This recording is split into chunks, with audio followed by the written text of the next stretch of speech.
सपने देखो।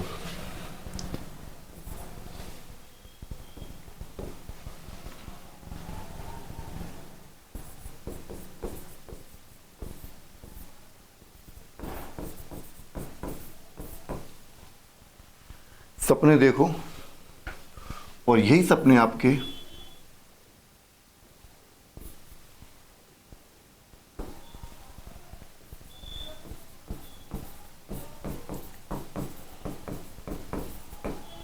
विचारों में परिवर्तित होते हैं और यही विचार आपके कर्म में परिवर्तित होते हैं। तो सपना क्या है? सपना एक तरह से आपकी इच्छा है। जिन इच्छाओं को आप जागृत करते हैं और ये इच्छाएं आपकी सपना है कि मुझे क्या करना है, क्या बनना है।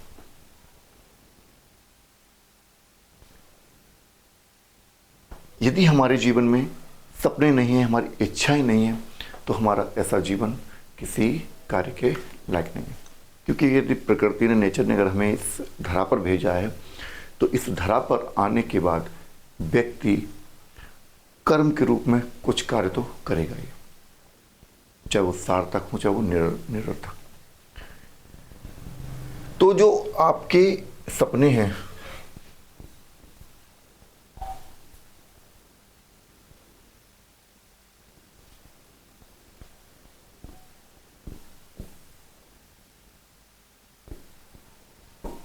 सपने, और हम इसको कहें इच्छा, कि अपने सपने जागृत करना, अपनी इच्छाएं जागृत करना। ये इच्छाएं क्या हैं? हम में से, आप में से बहुत से व्यक्ति हैं जिनका सपना होता है, जिनकी इच्छा होती हैं यूपीएससी क्लियर हो जाए। कुछ का सपना है पीएससी क्लियर हो जाए। कुछ का सपना है डॉक्टर बनना। कुछ का सपना है इंजीनियर बनना। किसका सपना है किसी कंपनी का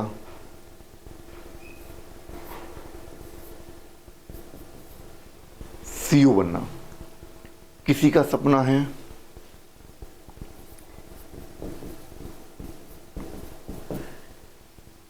साइंटिस्ट बनना। किसी का सपना है प्रोफेसर बनना। यानी कि हर व्यक्ति की अपनी इच्छाएं, हर व्यक्ति का एक सपना है, और इन्हीं सपनों को लेकर वो अपने पूरे ताउम्र जीवन भर अपने कर्म करता है, अपने प्रयास करता है। लेकिन यदि यही सही समय पर और सही मार्गदर्शन के साथ शुरुआत किए जाते हैं, तो आपका आने वाला कल, आपका भविष्य बहुत उज्जवल बन जाता है, बहुत सुनहरा बन जाता है। लेकिन जो व्यक्ति सही समय पर सही मार्गदर्शन नहीं ले पाते हैं, तो उनका आने वाला समय बहुत दुर्गतिपूर्ण और एक आपके तरह से मार्ग अंधकारमय हो जाता। तो सीधी सी बात, बिना सपनों के जीवन, बिना इच्छाओं के जीवन संभव नहीं। यानी हर व्यक्ति अपनी इच्छा पूर्ति करने के लिए जी रहा है। कुछ को तो पता है कि हमें ये करना है, और कुछ को तो पता नहीं, और वो अभी भी इस भ्रम में जी रहे हैं कि हम करेंगे, हम सोचेंगे, जो होगा सो देखा जाएगा। ये एक ऐसी मतलब कि मान के चलो डेड मछलियां हैं जो पानी में तो हैं, किंतु उत्साह के बगैर वो कोई कार्य नहीं कर पाए, एक तरह से डेड, और एक तरह से डेड फिश उनको, मतलब मरी हुई मृत मछलियां मान के चलो। तो जो उत्साहीन व्यक्ति है वो एक डेड मछली की तरह है कि जैसे मछली पानी में तो है किंतु वो तैर नहीं सकती। वैसे ही हमारे ओर, हमारे आस पास पड़ोस में, हमारे माहौल में, हमारे इर्द गिर्द बहुत से ऐसे व्यक्ति, बहुत से ऐसे चेहरे दिख जाएंगे जिनके आने से आपके चेहरे खिल उठते हैं, आपका जो है माहौल खुशनुमा हो जाता है, आपको लगता है कि वाकई में इस व्यक्ति के आने से, इस व्यक्ति से हमें कुछ मिल सकता है। वहीं दूसरी ओर कुछ व्यक्ति ऐसे मिल जाएंगे जिनके आने से आपके जीवन में कोई फर्क नहीं पड़ता, बल्कि उनके आने से, उनके बात करने से आपको एक माहौल जो मायूसी, एक नकारात्मक माहौल मिलता है। तो हम सब ऐसे व्यक्तियों से बचकर रहना चाहते हैं कि जिन व्यक्तियों का हमारे जीवन में कोई ज़्यादा,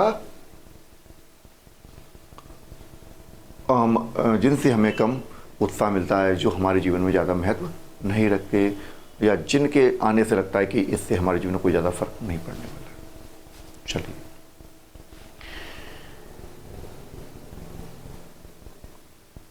मेरे सामने आपके अतीत में क्या हुआ है, आपके अतीत का कोई महत्व नहीं। मुझे चिंता है तो सिर्फ और सिर्फ आपके भविष्य की। आपने अतीत में क्या करा है, क्या नहीं करा है, आई डोंट केयर, मुझे उसकी कोई परवाह नहीं। लेकिन आपके भविष्य में क्या होने जा रहा है, इसकी चिंता है मुझे, और इन्हीं चीज़ों को मैं आपके सामने प्रेजेंट कर रहा हूँ।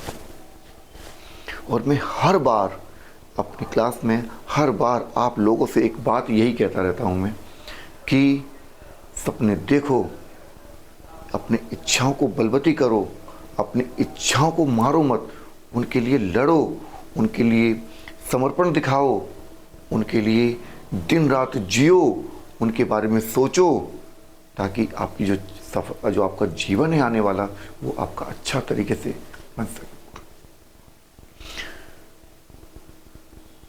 हजारों ऐसे उदाहरण आपको दे सकता हूँ जिन्होंने इस दुनिया में, जिसे इस दुनिया ने औसत दर्जे का मान लिया था, किंतु उन्होंने अपनी लगन और अपनी मेहनत से, अपने धैर्य से, दृढ़ इच्छा से उन्हें एक मुकाम मिल गया। तो बात करें यदि हम सिकंदर की, इस सिकंदर जो है 32 वर्ष की उम्र में केवल, और इसने एक विशाल साम्राज्य स्थापित कर दिया। अगर बात करें हम विक्टर ह्यूगो की, तो इन्होंने 15 वर्ष की आयु में अपना पहला ड्रामा लिख दिया। सचिन तेंदुलकर जो 18 वर्ष की उम्र में क्रिकेट के स्टार बन गए, और सर जो आइजैक न्यूटन हैं 21 वर्ष की उम्र में इन्होंने अपने महान आविष्कार स्थापित कर डाले। और मार्टिन लूथर किंग की बात करें तो 21 वर्ष की उम्र में एक ये युवा अमेरिका का इतना बड़ा महान समाज सुधारक बन गया। और नेपोलियन जो 25 वर्ष की उम्र में इटली में इसने अपना झंडा गाड़ दिया, इसने इटली को जीत लिया। बात करेगा हम अपने देश की, तो जो 35 वर्ष की आयु में एक साधारण सा बालक, एक साधारण सा सिद्धार्थ गौतम बुद्ध बन गए। तो हमारे देश में भी ऐसे बहुत से उदाहरण हैं जिन्होंने अपनी कम उम्र में इतनी बड़ी उपलब्धियां हासिल की हैं। तो क्या आप सभी को औसत दर्जे का जीवन जीना है? क्या आप सभी औसत दर्जे का जीवन जीना चाहते हैं?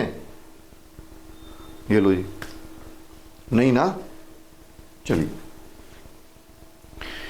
तो औसत दर्जे के जीवन को हम लोग, कोई भी हम लोगों में से कोई पसंद नहीं करेगा। हम सब चाहते हैं कि हमारे जीवन में उन्नति हो, तरक्की हो, अच्छी जॉब हो, अच्छा पैसा हो, रुतबा हो, गाड़ी हो, बंगले हो, ठीक।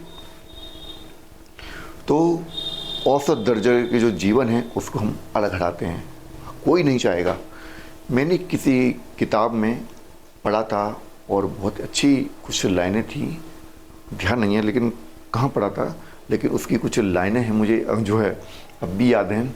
उसमें लिखा था, देखे जो सपने पीछा कर, हदों को अपनी खींचा कर, बीती ताही बिसार के, नए सपनों की बात तो कर, मंजिल तो मिल ही जाएगी, एक कदम बढ़ाकर शुरुआत तो कर। शुरुआत तो आपको करनी ही होगी, आज नहीं तो कल। जितना समय के साथ में आप शुरुआत कर लेंगे तो आपकी चीज़ें उतनी ही आपके कंट्रोल में हो जाएंगी। तो सबसे पहले विचारों को आने दें अपने अंदर, चाहे वो अच्छे हों, बुरे हों, नकारात्मक हों, सकारात्मक हो, अपने अंदर विचारों को आने दें। विचार आ गए, अब इनमें से अच्छा क्या है, बुरा क्या है। तो जो ये हमारे अंदर जो 4 चैम्बरों वाला एक हृदय जो बैठा हुआ है, ये बहुत अच्छे से कार्यों को करता है। ये बार बार बताता है कि आपके लिए क्या अच्छा है, क्या बुरा है। ये कभी झूठ नहीं बोलता, ये कभी आपका साथ नहीं छोड़ता और ये कभी आपको फंसने नहीं देता। आप इस अपने अंतर आत्मा की आवाज़ को सुने। तो जब आपको जवाब मिल जाए तो जो नेगेटिविटी है, जो नकारात्मक विचार हैं, उनको साइड लात मारिए, फेंक दीजिए। याद रहे, रातें कितनी भी काली क्यों ना हो, सूर्य को हमेशा के लिए नहीं ढक सकते। यदि आप सोना पाना चाहते हो तो गहराई में तो आपको उतरना ही होगा। बिना गहराई में उतरे आपको सोना नहीं मिलेगा, सीधी सी बात है। यदि आपको अच्छा मोती पाने हैं तो समुद्र की गहराई में उतरना ही होगा, अन्यथा ऊपर ऊपर तैरोगे तो हाथ में गंदगी ही मिलेगी, कुछ नहीं मिलेगा। तो आपके विचार ही आपके सपने बनते हैं। सपना बिना कर्म के पूरा नहीं होगा। आप जो अपने अंदर हीनता लेकर जो बैठे हैं ना, उन्हें निकाल फेंकें। दूसरे लोग यदि सुखी रह सकते हैं, दूसरे लोग यदि कामयाब हो सकते हैं, तो आप क्यों नहीं हो सकते। जीत उनको ही मिलती है जो जमकर लड़े और जो जमकर अपने सफलता के पीछे भागते हैं। तो चीजें आपकी फेवर में जाती हैं। आपको सिर्फ क्या है कि आपको एक अपने धैर्य, लगन, समर्पण के साथ में लगना होगा, ताकि आप अपनी मंजिल के पीछे धीरे धीरे धीरे धीरे चलते रहें। एक कवि हैं, उनकी भी बड़ी प्यारी पंक्तियां हैं और हम लोग अपने जहाँ पर भी हैं हम उन पंक्तियों को गुनगुनाते हैं और उनसे हमें एक अंदर से एक आत्मसंतोष मिलता है और मोटिवेशन मिलता है कि जीत उनको ही मिली जो हार किसे जमकर लड़े। जीत उनको ही मिली जो हार के डर से, जो हार से जमकर लड़े। हार के भय से गिरे जो वे धराशायी पड़े। हर विजय संकल्प के पद पूछती देखी गई। वे किनारे ही बचे जो सिंधु को बांधे खड़े। तो कोई भी कार्य छोटा या बड़ा नहीं होता, फर्क सिर्फ इतना है कि उस कार्य में आपका पूर्ण उत्साह और आपका समर्पण कितना है। ये एक छोटी सी कहानी जोड़ता हूँ मैं कि जब भगवान श्री राम लंका पर चढ़ाई करने के लिए अपना पुल बांध रहे थे, तो उसी पुल में एक गिलहरी दूर से छोटे छोटे कंकड़ लेके आती और वो वहाँ पर डाल देती। ये एक इस सब पूरी घटना को एक वानर देख रहे थे। तो उन्होंने इस घटना को जो है प्रभु श्री राम से बताया कि भगवान, एक मछली है, एक गिलहरी है कि जो इस प्रकार का कार्य कर रही है। तो उन्होंने उस गिलहरी को बुलाया कि गिलहरी तुम क्या कर रही हो ये। गिलहरी कहा कि भगवान, ये आप जो समुद्र पार करके लंका पर जीत करेंगे, उसमें मैं अपना एक छोटा सा योगदान, अपना सहयोग कर रही हूँ। जितना भी मुझसे समर्पण बन रहा है उस समर्पण के साथ मैं आपका से।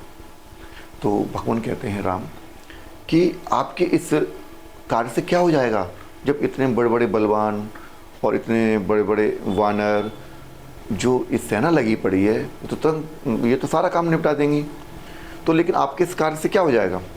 तो गिलहरी कहती है भगवान, बेशक मैं छोटी सही, बेशक मेरा प्रयत्न छोटा सही, किंतु आपकी लंका की विजय में मेरा सहयोग है, मेरा समर्पण है। आपकी विजय में मेरी भी विजय है। तो भगवान श्री राम यह सुनकर बड़े खुश हुए कि बताओ, एक छोटा सा जीव जो मेरे इस कार्य में सहायता कर रहा है। तो उन्होंने बड़े प्यार से उसके पीठ पर हाथ फेरा, और कहा भी जाता है कि जो गिलहरी की जो पीठ पर जो निशान बने हुए हैं, जो लकीरें बनी हुई हैं, तो भगवान श्री राम ने जब जैसे उनकी पीठ पे हाथ फेरा, वही उनके हाथ के निशान के रूप में वो लकीरें हैं। चलिए खैर, कोई बात नहीं। तो हमारा कहने का तात्पर्य यह है कि आपका पूर्ण उत्साह और समर्पण कितना है, ये मायने रखता है आपके कार्य के प्रति। तो कोई भी कार्य छोटा बड़ा नहीं है। यदि आप जुनूनी हैं, यदि आप उत्साही हैं, तो कोई भी आपको रोक नहीं सकता। ठीक है। तो आपसे कहने का और आपसे बार बार अनुरोध करने का, आपको ऐसी चीज़ें ढूंढ के लेके आने का, आपको चीज़ों बताने का मकसद सिर्फ यही होता है कि आप मायूसी में ना गिरें, आप उदासी के माहौल से निकलकर आप अपने कार्यों को अंजाम दें और सही समय पर आप अपने लक्ष्य की तरफ बढ़ें, अपने लक्ष्य की प्राप्ति करें। यही मेरा आप सभी से अनुरोध है, प्रार्थना भी होती है। और मैं हर अपने बच्चों से कहता हूँ, जितने भी आप लोग यहाँ पर बैठे हो और जो इन चीज़ों को सुनते हो, जो इन चीज़ों को आप सुनते हो, और मुझे इस बात की बड़ी खुशी है कि आप लोग इन चीज़ों को अपने जीवन में अपनाते हैं। और आप जब सिविल सर्वेंट बन जाएं या किसी भी जॉब्स में जाएं आप सभी, तो मेरा तो आपसे यही अपेक्षा रहेगी कि आप के सामने जब भी कोई आए, उस कार्य को आप अपने स्तर से वहीं पर निपटाने की कोशिश करें। किसी को भी भटकाएं ना, किसी को डिमोटिवेट ना करें और अनावश्यक किसी को परेशान ना करें। ठीक है। एक अध्यापक, एक टीचर, उसकी विजय यही होती है कि उसके बच्चे जब योग्य बन जाते हैं, जब उसके बच्चे इस मुकाम पर पहुंच जाते हैं कि जब हमें लगता है कि ये बच्चा हमारे यहाँ से पढ़ के गया है और आज इसने एडमिनिस्ट्रेशन क्षेत्र में या इसने इस क्षेत्र में फलानी उपलब्धि हासिल करी है, तो काफ़ी दिल को सुकून मिलता है। तो मेरी आप सभी को शुभकामनाएं हैं और इन्हीं शुभकामनाओं के साथ आपको पुनः शुभकामनाएं कि आपने हमें इतना समय दिया और आप जो हमें इतना सुनते हैं, उसका आपका जो प्यार है, आपकी मोहब्बत है, आपकी जो इज्जत है, यूं ही आप हम पर लुटाते रहें। आपका प्यार हमेशा बना रहे। इसी के साथ मैं आपके लिए मैं आज ये क्लास को यहीं रोक रहा हूँ। Thank you.